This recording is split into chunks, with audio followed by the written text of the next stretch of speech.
नमस्कार, मैं रवीश कुमार। बिहार में वोटर लिस्ट को लेकर इतना बड़ा प्रशासनिक अभियान शुरू हो चुका है। इसे लेकर मीडिया में कहीं भी ढंग की चर्चा तक नहीं है। 8 करोड़ मतदाताओं से फॉर्म भरने के लिए कहा गया है। किसी से प्रमाण पत्र मांगा जाएगा, किसी को 2003 की मतदाता सूची केवल संलग्न कर देनी होगी और किसी को माता या पिता से जुड़े प्रमाण पत्र देने होंगे। यानी हर मतदाता को इस प्रक्रिया में शामिल होना है। जाहिर है उनकी बात मीडिया में प्रमुखता से नजर आनी चाहिए थी। क्या यह इतना मामूली अभियान है कि विपक्ष की प्रेस कॉन्फ्रेंस के साथ ही इसे भुला दिया गया? अब इन सवालों के जवाब कैसे मिलेंगे? या तो चुनाव आयोग दिल्ली में प्रेस कॉन्फ्रेंस करे, सारे सवालों के जवाब दे, मगर ऐसा नहीं हुआ। चुनाव आयोग के काम में ऐसी क्या गोपनीयता है कि उसके पक्ष को सूत्रों के हवाले से रिपोर्ट किया जा रहा है? अगर अभियान पूरे देश के लिए शुरू हुआ है तो केवल बिहार में क्यों हो रहा है? इसकी घोषणा क्या प्रेस नोट से करनी चाहिए थी? 24 जून को पत्र सूचना कार्यालय पीआईबी से सूचना जारी होती है कि बिहार में करीब 8 करोड़ मतदाताओं का विशेष गहन पुनरीक्षण होगा। यह सूचना भी शाम 7:30 बजे के बाद जारी की जाती है। 1 जुलाई को तृणमूल कांग्रेस के सांसदों ने चुनाव आयोग से मिलने के लिए समय मांगा। उनके आने के पहले चुनाव आयोग के मुख्य दरवाजे पर सुरक्षा के इस व्यापक इंतजाम को आप भी देखिए। तृणमूल कांग्रेस से कितने सांसद आएंगे इसकी संख्या तो पहले से तय होगी, तब भी इतनी भारी सुरक्षा। तृणमूल कांग्रेस का दल आया भी और अपनी बात बताकर चला भी गया, लेकिन सुरक्षा की तैयारी देखकर लगता है कि जैसे आयोग नहीं जंतर मंतर पर मिलने लोग आए हों। पूरे देश के लिए इतना बड़ा अभियान लॉन्च हो रहा है, कायदे से चुनाव आयोग को व्यापक प्रेस कॉन्फ्रेंस करनी चाहिए थी। आखिर चुनाव आयोग जैसी संवैधानिक संस्था के पास छिपाने के लिए क्या हो सकता है? आयोग तो तटस्थ अंपायर है, उसका तो किसी से लेना देना नहीं। तो फिर सवालों के जवाब दिए जाते तो क्या बेहतर नहीं होता? जिस तरह से 2024 के चुनाव के पहले तत्कालीन मुख्य चुनाव आयुक्त राजीव कुमार ने कहा था, चुनाव आयोग का एक ही नारा है, डिस्क्लोजर डिस्क्लोजर डिस्क्लोजर। मगर आयोग के गेट पर पुलिस को देखकर कोई भी कहेगा क्लोजर क्लोजर क्लोजर। पारदर्शिता के पक्ष में है चुनाव आयोग हर तरीके से। हमारे 3 ही पिलर हैं।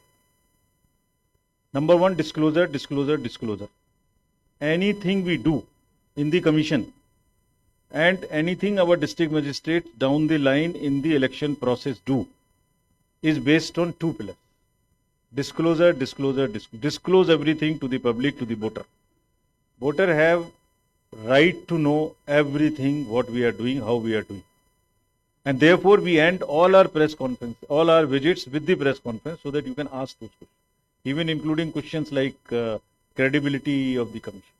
Very openly you can ask. क्या चुनाव आयोग इतने बड़े पैमाने पर वोटर लिस्ट के गहन पुनरीक्षण को लेकर पारदर्शी है? राजीव कुमार अब मुख्य चुनाव आयुक्त नहीं हैं, सेवानिवृत्त हो चुके हैं। ज्ञानेश कुमार मुख्य चुनाव आयुक्त हैं। 2024 के लोकसभा चुनावों के दौरान आयोग की प्रेस कॉन्फ्रेंस में राजीव कुमार के साथ चुनाव आयुक्त के तौर पर ज्ञानेश कुमार भी होते थे। एक तरह से वे भी डिस्क्लोजर अभियान का हिस्सा थे। तो क्या उन्हें इन सारे सवालों पर प्रेस कॉन्फ्रेंस नहीं करनी चाहिए? दिल्ली में प्रेस कॉन्फ्रेंस करते और बताते कि इतनी जल्दी अचानक से बिहार में यह क्यों किया जा रहा है? जब कहा जा रहा है कि पूरे देश में होगा तो पूरे देश में क्यों नहीं हो रहा, केवल बिहार में ही होता हुआ क्यों नजर आ रहा है? क्या कोई सर्वदलीय बैठक हुई है? अभी तक कोई सर्वदलीय बैठक नहीं हुई है। और हम सब लोगों ने जब पिछले बार प्रेस कॉन्फ्रेंस किया था तो हमने कहा था कि हम लोग समय लेंगे चुनाव आयोग से। कई बार हम लोगों ने समय मांगा चुनाव आयोग से। कल भी हम लोगों ने समय मांगा है चुनाव आयोग से, लेकिन अभी तक कोई कंफर्मेशन जो है हम लोगों को नहीं मिला है। अब कितना दिन ही बचा है इस अभियान को? 1 महीने के अंतर्गत जो है ख़त्म करना है। 5-6 दिन हो चुके हैं। हम लोगों ने सवाल उठाए हैं, क्लैरिटी नहीं है। और इन्हीं अभियान के दौरान कई बार दिशा निर्देश, गाइडलाइंस, डॉक्यूमेंट्स, टाइम फ्रेम जो है उसमें बदलाव किया गया है, लेकिन चुनाव आयोग अभी तक हम लोगों को इन मुद्दे पर जो गंभीर मसला है, लोकतंत्र में संविधान ने गरीबों को, हम सब लोगों को, नागरिकों को एक अधिकार दिया, वोट का अधिकार। इतना गंभीर मसला है, फिर भी चुनाव आयोग गंभीरता से इन बातों को नहीं ले रहा। तो आपने देखा कितने सारे सवाल हैं। 25 जून से लेकर विपक्ष की कई पार्टियों ने सवाल उठाए हैं। क्या मुख्य चुनाव आयुक्त को प्रेस के सामने आकर सबका जवाब नहीं देना चाहिए?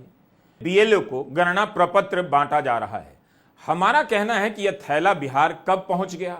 24 जून के आदेश के बाद या पहले ही भेजा जा चुका था और उसके बाद आदेश आता है। बीएलओ को ट्रेनिंग कब दी गई? 16 अप्रैल को पीआईबी की प्रेस रिलीज में 2 दिन की ट्रेनिंग की एक सूचना है, लेकिन साफ नहीं कि इसका संबंध विशेष गहन पुनरीक्षण से है या नहीं। हिंदू अखबार के कॉलम डेटा पॉइंट में डॉक्टर राहुल शास्त्री का लेख सभी को पढ़ना चाहिए। उन्होंने हड़बड़ी में किए जा रहे गहन पुनरीक्षण पर सवाल उठाए हैं। लिखा है कि बिहार में आबादी के बड़े हिस्से के पास जन्म प्रमाण पत्र या मैट्रिक का सर्टिफिकेट नहीं होता है। सभी के पास आधार या राशन कार्ड होता है, उसे क्यों नहीं पहचान पत्रों में शामिल किया गया? अखबार लिखता है कि चुनाव आयोग को पुनरीक्षण कार्यक्रम को लेकर फिर से विचार करना चाहिए, इसे पर्याप्त समय दिया जाना चाहिए और 2029 के लोकसभा चुनाव को देखते ही तैयारी होनी चाहिए। वोट देना मौलिक अधिकार है, इसलिए चुनाव आयोग को अपनी विश्वसनीयता को लेकर सतर्क रहना चाहिए और इस काम को समय देकर करना चाहिए, ना कि जल्दबाजी में। 30 जून को चुनाव आयोग ने एक प्रेस नोट जारी किया कि 60% मतदाताओं को प्रमाण पत्र देने की जरूरत नहीं। हमने इस प्रेस नोट को ठीक से नहीं समझा और एक वीडियो बनाया कि विपक्ष की जीत हो गई, चुनाव आयोग पीछे हटा। बाद में जब अपनी गलती का एहसास हुआ तो हमने 30 जून का वीडियो हटा दिया। ना तो चुनाव आयोग पीछे हटा था, ना विपक्ष की जीत हुई थी। प्रेस नोट में कहा गया कि करीब 5 करोड़ मतदाताओं को अलग से कोई प्रमाण पत्र नहीं देना होगा।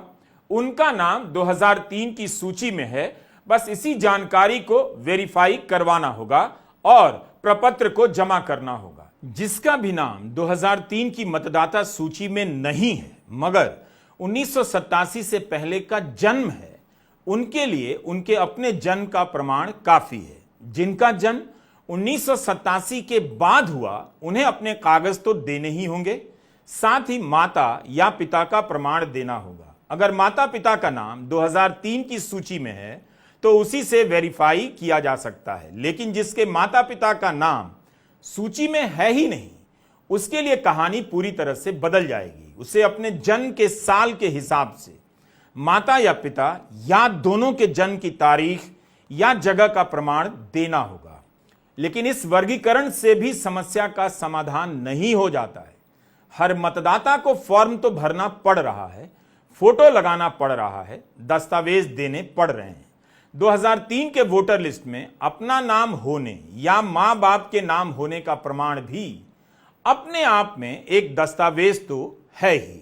बिहार के मुख्य निर्वाचन अधिकारी के ट्विटर हैंडल पर जाएंगे तो कई जिलों से वोटर लिस्ट के गहन पुनरीक्षण की तस्वीरें मिल जाएंगी। पता चलता है कि पुनरीक्षण का काम जोर शोर से शुरू हो चुका है। केवल इस तरह का हंगामा या हलचल मीडिया की रिपोर्ट में दिखाई नहीं देती। हमें ऐसा कोई ट्वीट नहीं दिखा जिसमें साफ साफ बताया जा रहा हो कि जिसका नाम 2003 की सूची में नहीं था और जिसका जन्म 1987 के बाद हुआ, उसे अपने जन्म स्थान और जन्म तिथि के अलावा 2003 के वोटर लिस्ट में अपने माता पिता के नाम को नत्थी करना होगा और तब फॉर्म जमा करना होगा। इस बात को बार बार और प्रमुखता से लिखा जाना चाहिए, आपको भी जानना चाहिए। इससे यही पता चलता है कि सबको किसी न किसी प्रकार का प्रमाण पत्र देना है, फॉर्म तो भरना है। 2003 की मतदाता सूची भी एक तरह का प्रमाण पत्र ही है। तो मुख्य निर्वाचन अधिकारी बिहार के ट्विटर हैंडल से इस अभियान को लेकर कई प्रकार की जानकारियां मिलती हैं। 8 करोड़ मतदाताओं को नया फॉर्म दिया जा रहा है, सभी को भरना होगा, फोटो लगाना होगा, साइन कर जमा करना होगा। बीएलओ फॉर्म लेकर उनके पास जा रहे हैं और मतदाता चाहे तो ऑनलाइन भी डाउनलोड कर भर सकता है। शेखपुरा के जिलाधिकारी के एक्स हैंडल पर लिखा है, भ्रमण करते हुए मतदाताओं को प्रपत्र सौंपा गया। मतदाता की पहचान मतदान केंद्र से होती है, लेकिन इन दिनों वह भ्रमण करता हुआ भी मतदाता के रूप में पहचाना जा रहा है। यह तस्वीर वैशाली जिले की है। बताया गया है कि जिला अधिकारी दलित महाटोले में रात्रि चौपाल में मतदाताओं को जागरूक कर रही हैं। इस अभियान के बारे में बता रही हैं। 2003 की मतदाता सूची, जिसमें कि पहले बताया कि पूर्व में पुनरीक्षण कार्यक्रम हुआ था, अगर वह सूची में आपका नाम उपलब्ध तो आप बस उसको ही एनेक्स कर देंगे, उसको ही संलग्न कर देंगे तो मान लिया जाएगा कि आपका फॉर्म कंप्लीट। और अगर वह आपके पास कोई नहीं तो जो अन्य श्रेणियां दी गई, जैसे बर्थ सर्टिफिकेट, जन्म प्रमाण पत्र, आवासीय certificate, caste certificate, forest right certificate एवं अन्य श्रेणी जो दी गई है, उन सभी में आप लोग कोई भी एक दस्तावेज अपना नजदीकी बीएलओ को समर्पित कर सकते हैं, या फिर ऑनलाइन आप पोर्टल पे एवं ऐप पर अपलोड कर सकते हैं। अगर चुनाव आयोग यह कहता है कि 60% वोटर को किसी प्रकार का प्रमाण पत्र नहीं देना होगा, तो जिलाधिकारियों से कहा जाना चाहिए कि जो भी वीडियो बयान वे ट्विटर पर डाल रहे हैं, कम से कम उनमें यह साफ करते जाएं। साथ ही यह भी स्पष्ट होना चाहिए कि जिस मतदाता को गणना प्रपत्र सौंपा जा रहा है, एनुमरेशन फॉर्म, वह कौन है, उसका जन्म कब हुआ, क्या 2003 के बाद पैदा हुआ या वह उन 3 करोड़ लोगों में शामिल है जिसका नाम 2003 के वोटर लिस्ट में नहीं था। चुनाव अधिकारी के ट्विटर हैंडल पर परेशानी से मुक्त, आसानी से फॉर्म भर चुके मतदाता नजर आ रहे हैं। फॉर्म भरने की प्रक्रिया की मुश्किलों या सरलता का अंदाजा इन शानदार तस्वीरों से नहीं मिलता है। गणना प्रपत्र के साथ इन साधारण महिलाओं को देखकर यकीन करना मुश्किल है कि किसी को कोई दिक्कत नहीं आई होगी। इन्हें एक एक फॉर्म को भरने में कितना वक्त लगा, यह सब इन तस्वीरों से पता नहीं चलता। सब कुछ एक फिनिश्ड प्रोडक्ट के समान है। मैं पार्वती कुमारी बोल रही हूँ। बीएलओ से मुझे फॉर्म मिला है, मैं भरकर जमा कर दी। सभी मतदाता से निवेदन करती हूँ कि आप लोग भी फॉर्म भरकर जमा कर दीजिए। इससे मुझे बहुत शासन क्षेत्र के मतदाता हूँ। मेरा नाम कुमारी सुमित्रा है। बीएलओ से फॉर्म मिला, मैं भर चुकी हूँ। सभी मतदाता लोग भरेंगे तो बड़ी खुशी की बात है। इस तरह से आप नहीं जानते कि मतदाता को क्या दिक्कत हो रही है। चुनाव अधिकारी के हैंडल से लगता है सब कुछ आसानी से हो रहा है। बेशक यह काम चुनाव आयोग नहीं बताएगा, लेकिन चुनाव आयोग अगर खुद अपनी कमियों को बता दे तो क्या हो जाएगा। वैसे यह काम मीडिया का है, जिसकी हालत क्या हो चुकी है आप अच्छी तरह जानते हैं। यह कर्नाटका के मुख्य निर्वाचन अधिकारी का ट्विटर हैंडल है। इस पर कहा जा रहा है कि 2003 की सूची में जिन 4.96 करोड़ लोगों के नाम आ गए हैं, उन्हें कोई कागज नहीं देना है। इनके बच्चों को अपने माता पिता से जुड़ा कोई कागज नहीं देना है, यानी बाकी राज्य भी गहन पुनरीक्षण के लिए तैयार हो रहे हैं। इसी से जुड़ा हमारा सवाल है कि कर्नाटका में रहने वाले बिहार के कितने लोगों को इस हैंडल से पता चलेगा। इसे तो मात्र 29,000 लोग ही फॉलो करते हैं। क्या कर्नाटका के अखबार में, अंग्रेजी और कन्नड़ा अखबारों में यह सूचना जोर शोर से छप रही है? टीवी में इसके विज्ञापन आ रहे हैं। अब आते हैं उन पर जिन्हें प्रमाण पत्र देना होगा। इनकी संख्या 3.16 करोड़ बताई गई है। द हिंदू ने एक बड़ा सवाल उठाया है कि यह संख्या जड़ नहीं होती, बल्कि लगातार बदलती रहती है। किसी का निधन हो गया, कोई पलायन कर गया। हिंदू डेटा पॉइंट ने लिखा है कि जिन मतदाताओं को पुनरीक्षण के लिए नए प्रमाण पत्र देने होंगे, उनकी संख्या 3.16 करोड़ है, लेकिन वास्तविक संख्या 4.76 करोड़ तक हो सकती है। इन सभी को 1 महीने के भीतर अपने मतदाता होने की पहचान को साबित करना होगा। उसके बाद जांच होगी, शिकायत होगी और दावों का निपटारा होगा। इसके लिए अलग से 1 महीने का समय है, जो काफी कम है। अब सोचिए कि 2003 के बाद से कितने सारे लोग पलायन कर गए, अर्बनाइजेशन हुआ, कई लोग दूसरे राज्य चले गए, कई दूसरे देश चले गए, कई लोगों का नाम जुड़ गया। बहुत सारे परिवर्तन जो है वो, कई मृत वोटर्स का नाम भी सुना जाता है, कई माइग्रेटेड वोटर्स का नाम दिया गया। इसीलिए आप देखेंगे कि बिहार का वोटर टर्नआउट जो रहता है वो भी कम रहता है। तो इसी परिप्रेक्ष्य में आप लोग ये अवगत हुए होंगे, कुछ राजनीतिक दलों के द्वारा भी ये कहा गया कि इलेक्टोरल रोल में कुछ कमियां। इसी सब को लेकर के भारत निर्वाचन आयोग ने इस पूरे इलेक्टोरल रोल को हेल्दी बनाने के लिए, उसकी इंटीग्रिटी मेंटेन करने के लिए यह विशेष गहन पुनरीक्षण अभियान की शुरुआत। इस गहन पुनरीक्षण अभियान कार्यक्रम में आपके जो नजदीकी बीएलओ है वह आपके घर पर एक एनुमरेशन फॉर्म गणना प्रपत्र प्रारूप लेकर के आएंगे। विपक्षी दलों का तो यही कहना है कि उन्होंने विशेष गहन पुनरीक्षण की मांग नहीं की थी और न उन्हें जानकारी थी कि ऐसा कुछ होने वाला है। लेकिन पूर्णिया के जिलाधिकारी कह रहे हैं कुछ राजनीतिक दलों ने कहा था इलेक्टोरल रोल में कुछ कमियां थीं, कुछ कमियों की बात कर रहे हैं। तो क्या कुछ कमियों को दूर करने के लिए बिहार के 8 करोड़ मतदाताओं से फॉर्म भरवाया जा रहा है? जो हम समझना चाहेंगे चुनाव आयोग से कि क्या चुनाव आयोग के दिमाग में पहले से ये बात थी कि बिहार के चुनाव से पहले पूरे सघन पुनरीक्षण के नाम पर 80 करोड़ 8 करोड़ मतदाता उनके एक एक की जांच करेंगे, एक एक का पूरा जन्म प्रमाण पत्र लेंगे। अगर पहले से चुनाव आयोग की प्लानिंग में ये बात थी तब दिल्ली में जो तमाम पार्टी के लोगों को बुला करके वर्कशॉप किया गया तो सबसे बड़ा सबक तो यही था, चुनाव की तैयारी के लिए सबसे बड़ा कार्यक्रम यही है।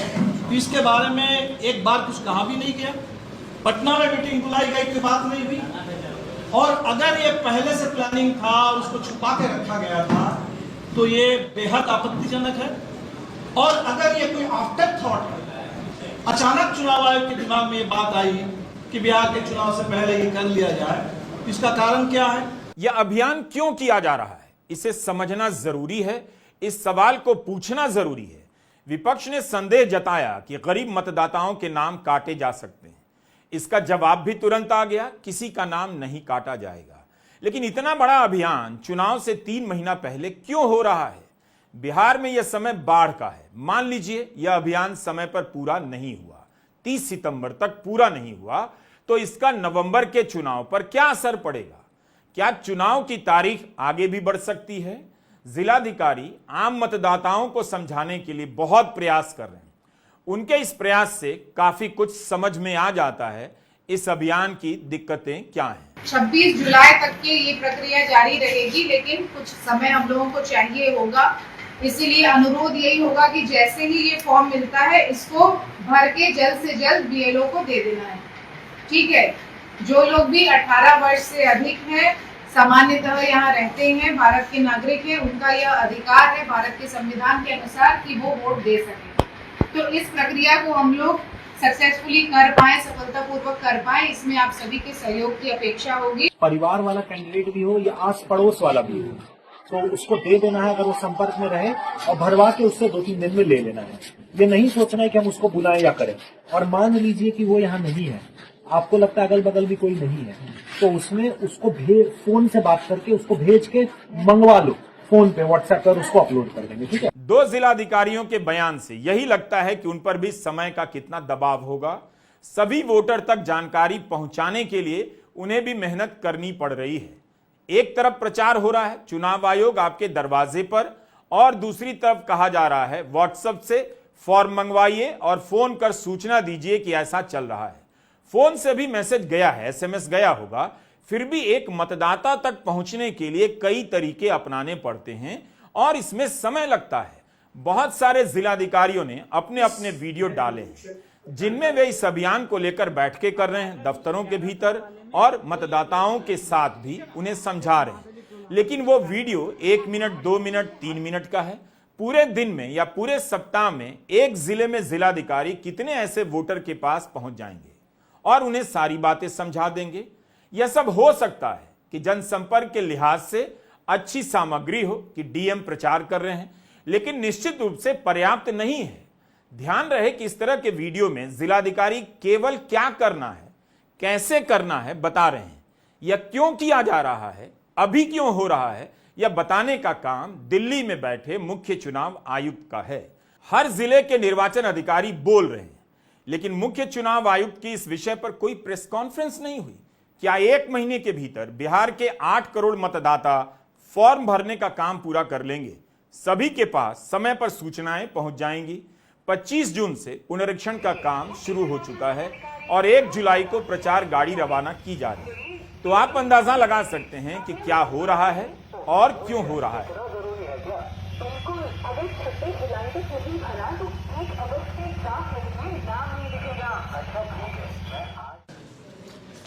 दूसरा, आयोग कह रहा है कि बीएलओ 3 बार, महत्वपूर्ण है, बीएलओ 3 बार मतदाता के निवास स्थल पर जाएंगे। अगर बताए गए पते पर मतदाता नहीं मिलेंगे तो उसका नाम वोटर लिस्ट से हटा दिया जाएगा। मतदाताओं को गहन पुनरीक्षण के लिए भौतिक रूप से उपस्थित रहना पड़ेगा, यानी फिजिकली उपस्थित रहना पड़ेगा। आयोग के इस नियम का शिकार वो कौन कौन लोग होंगे?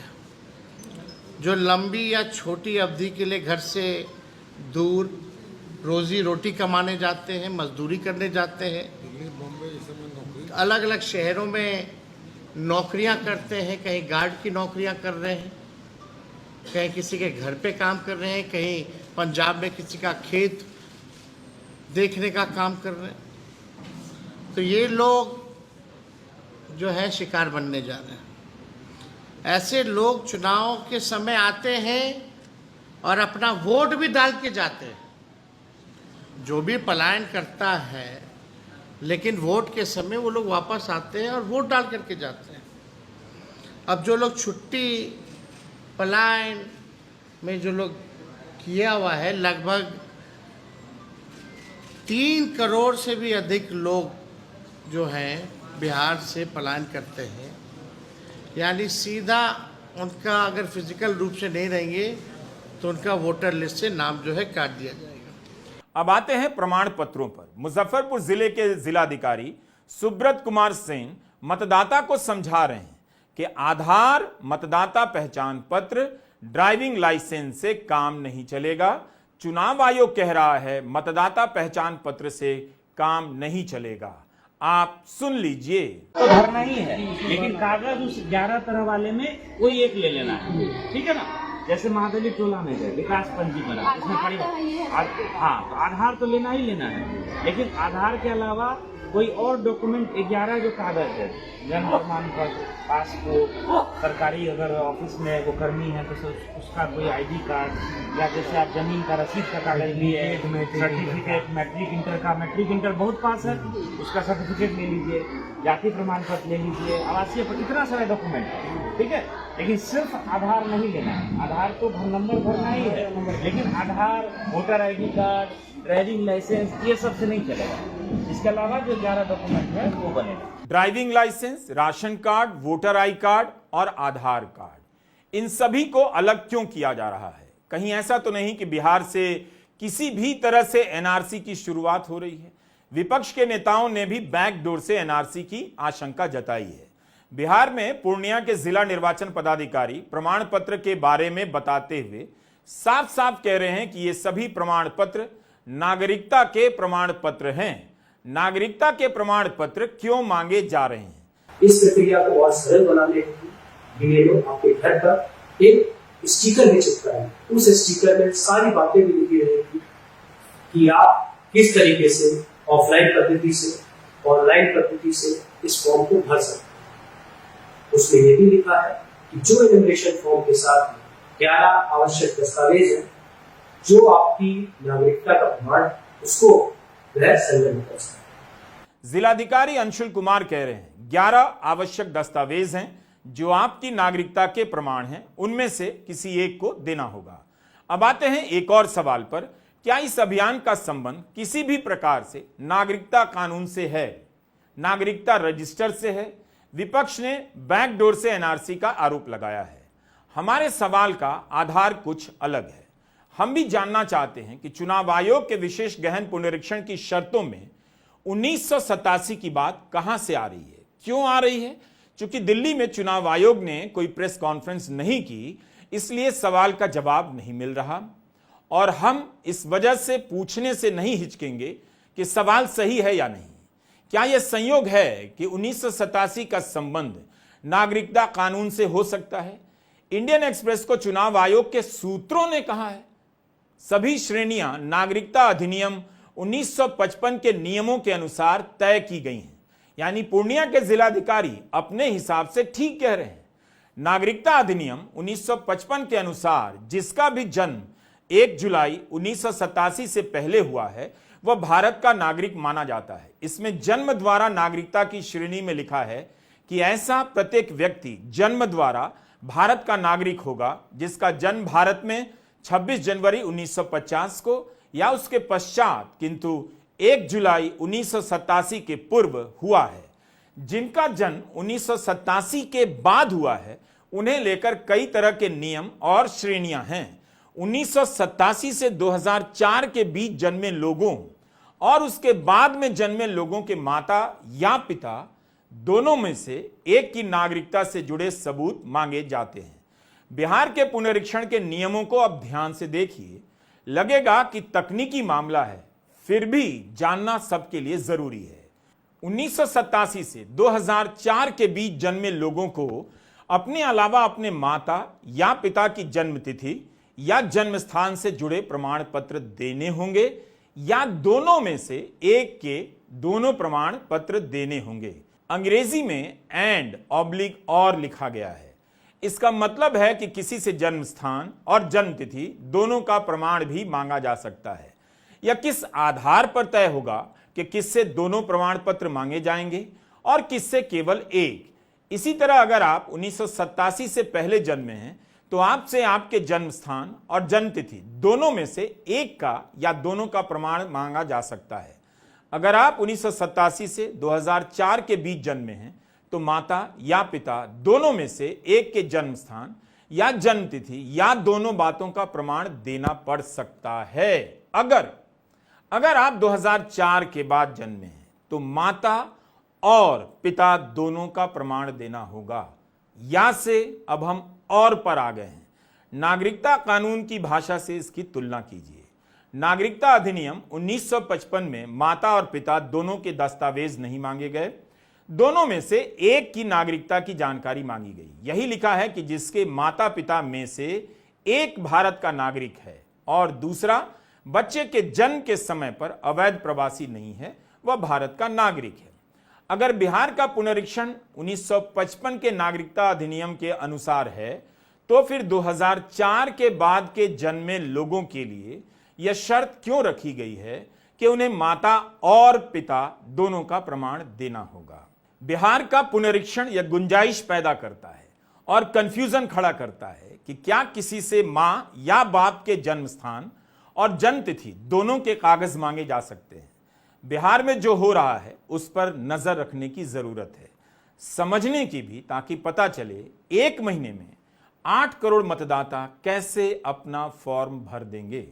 अगर मीडिया इसकी रिपोर्टिंग ही ना करे तो पता ही नहीं चलेगा कि जमीन पर क्या दिक्कतें आ रही हैं, और यही पता ना चले तभी तो मीडिया रिपोर्टिंग नहीं करता है।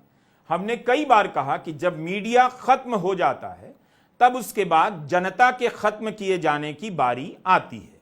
थोड़ा वक्त लगता है लेकिन बारी सबकी आती है। नमस्कार, मैं रवीश कुमार।